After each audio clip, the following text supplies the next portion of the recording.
Assalamualaikum warahmatullahi wabarakatuh. Selamat pagi anak-anak. Hari ini kita akan tema 3, subtema 2, pembelajaran 3. Muatan pelajaran IPS, PPKN, dan Bahasa Indonesia. Anak-anak, amatilah gambar di bawah ini dengan cermat. Apakah kalian tahu peristiwa tersebut terjadi di mana? Ya, peristiwa tersebut terjadi di pasar. Aktivitas apa saja yang dapat ditemukan di pasar? Lalu, siapa saja yang terlibat dalam kegiatan di pasar? Beragam aktivitas di sebuah pasar. Aktivitas yang dilakukan oleh penjual antara lain menawarkan barang, tawar-menawar harga, dan menjual barang. Adapun aktivitas yang dilakukan pembeli antara lain memilih barang, tawar-menawar harga, membeli barang, dan pembayaran barang. Masyarakat melakukan aktivitas untuk memenuhi kebutuhan hidup. Semua aktivitas yang menggabungkan aspek sosial dan ekonomi yang dimaksudkan untuk meningkatkan taraf hidup atau kesejahteraan sosial disebut pembangunan sosial.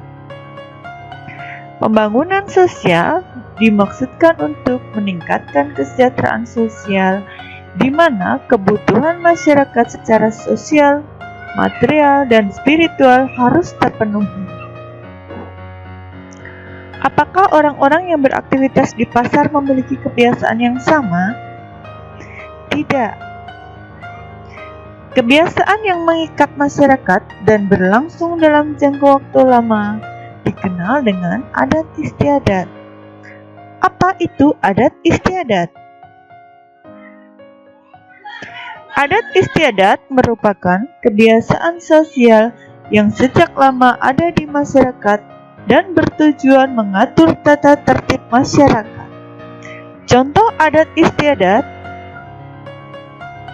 yaitu palang pintu dari DKI Jakarta.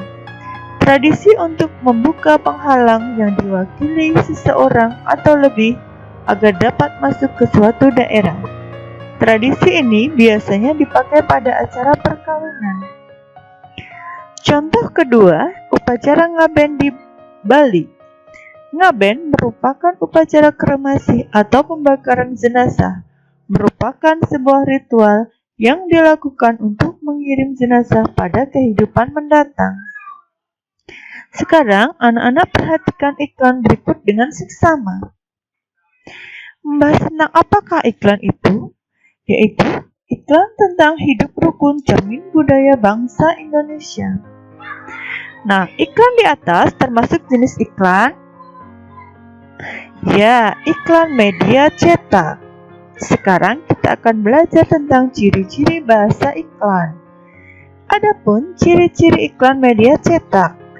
1. Dibatasi oleh kolom dan baris. 2. Cenderung ditulis dalam bahasa yang formal.